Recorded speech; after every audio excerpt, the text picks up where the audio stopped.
guys, welcome back to my channel.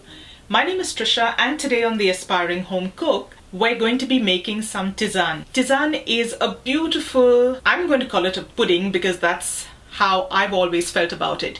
It's a beautiful pudding made out of Nachni, or what we call finger millet. Typically this is made with some beautiful Goan coconut jaggery, but I don't have access to that here locally. So I'm just going to be using a regular cane jaggery that's very easy to find. You can use palm sugar if you'd like to.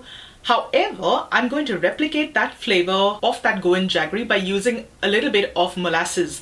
Molasses has exactly the same kind of flavor, and I find that by mixing the two, the results are really close. Alright, now let's go over to the kitchen and get started with today's recipe, shall we? To make our Tizaan today, we're starting off with some Nachni flour. Now Nachni is also called Ragi. You can find this flour in most Indian grocery stores. So we're going to add that Nachni flour in. This is half a cup of Nachni flour, to which I'm going to add just 1 cup of regular water. I'm going to give that a good stir till most of it has mixed through well. I don't have the heat on at the moment, my heat's off. This recipe is a very nourishing recipe.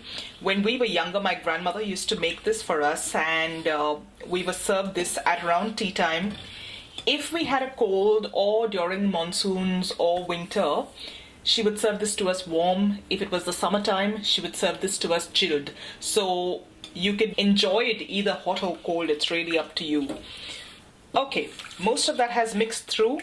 I've gone ahead and dissolved any lumps that might have formed while mixing both those ingredients. And I'm just going to let this stand now for about 10 minutes just to help hydrate that Nachni flour. Alright, and I'll be back in 10 minutes to continue with the recipe. So after 10 minutes have passed, you're just going to come in, stir everything, and we're going to go in with the rest of our ingredients. I've got 1 cup of coconut milk here. You can either use the stuff from a can, or if you'd like to extract your very own coconut milk, all you need to do is grate a fresh coconut, put it in a blender with a little water, a couple of tablespoons of water, and grind that a little. You're not looking to form a paste, you're just looking to rehydrate and break down that coconut a little. And then what we normally do is we pass it through a strainer. So you squeeze the resulting juice out of the coconut, pass that through a strainer to catch any bits of coconut, and what you have there is your coconut milk. I'm just using the stuff straight out of a can today because that's just easier and more accessible for me. We're going to stir that through. Don't worry about those lumps. All that will dissolve as soon as we turn the heat on. And I'm going to add some jaggery. If you don't have access to jaggery, the closest thing in terms of flavor is a little molasses. So you can use a combination of palm sugar and molasses and you'll get a very close result in flavor. I'm just going to add about, I'd say, a 1/4 cup's worth of jaggery. This of course depends on how sweet you'd like it. And once you've got all those ingredients in there, you're going to turn the heat on. Turn it on to a medium heat, and you're going to bring this to a boil, let it warm up slowly while stirring. Now remember, the jaggery is quite hard. So what I've done is I've just roughly chopped it into slightly smaller chunks, and the heat will do the rest. It will take some time to dissolve, so you've got to be patient. I'm also going to add a tiny pinch of salt to this while I wait for it to boil. You can add salt to taste.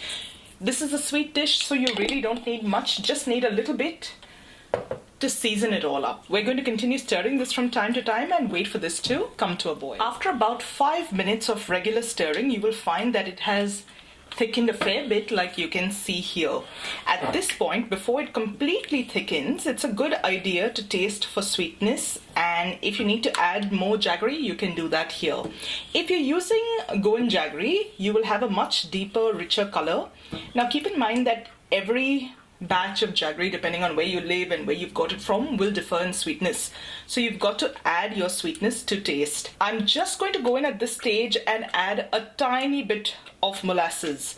Of course, you don't have to do that. Using just that jaggery is good enough too. So I've put about a tablespoon of molasses. What this will do is help me get that rich color and flavor, so typical from Goan jaggery. Stir that through, and now that I can see it has started thickening up really nicely. I'm going to just take it off the heat. My Tizaan or my Nachni porridge, Nachni pudding, whatever you want to call it, is ready. So I'm going to turn the heat off and take this off the heat now, and I'm ready to serve. You can see that it's boiling quite vigorously. So at this point, even once I take it off the heat, I'm just going to keep stirring. Now this last stage is completely optional. My Tizaan is off the heat. It's on my countertop. I'm just going to continue to stir it a tiny bit. I'm going to go in with a little bit of black pepper powder. Now you can use freshly cracked black pepper also. Just make sure that it's ground or cracked really fine. You're going to stir that in. Now pepper is known to have a lot of medicinal qualities, and especially during cooler days or during the monsoon, or if someone's got the flu or a cold, that pepper is extremely beneficial. So I'm just going to stir that through. Growing up as kids, we weren't extremely fond of it, but my grandmother would insist on adding it just to help us get better soon. This Nachni is also very strengthening, so it's ideal for kids. It has the typical look of a chocolate pudding of sorts, so it's easy to get children to gobble down a bowl of it. Of course, that pepper is completely optional. I still remember being able to taste that pepper while you were enjoying a nice warm bowl of this Tizaan. And as we grew older, we actually started looking forward to that little bit of pepper in it. Now when I make it, for me personally, it's just not Tizaan without that pepper in it, which is why I've added that today as well. Of course, like I said before, you can leave it out if you'd like to. I've used about a 1/4 teaspoon right now. You of course can add as much as you need according to taste. Our Tizaan is now ready to be served. Remember, this will thicken up as it cools down, and that's perfectly fine. It's not meant to be extremely runny. Of course, if you'd like a runnier consistency, you can add a little more liquid when you first start cooking it off. And your nice hearty bowl of Tizaan is ready to be devoured. People don't really make this Tizaan very often, but a lot of us have memories of enjoying a bowl full of this or two as we were growing up. Let's tuck in, shall we? Like you can see, it's beautiful, it's luscious, it's creamy, and it's full of things that are actually good for you. And it is just the way I remember. This is so good.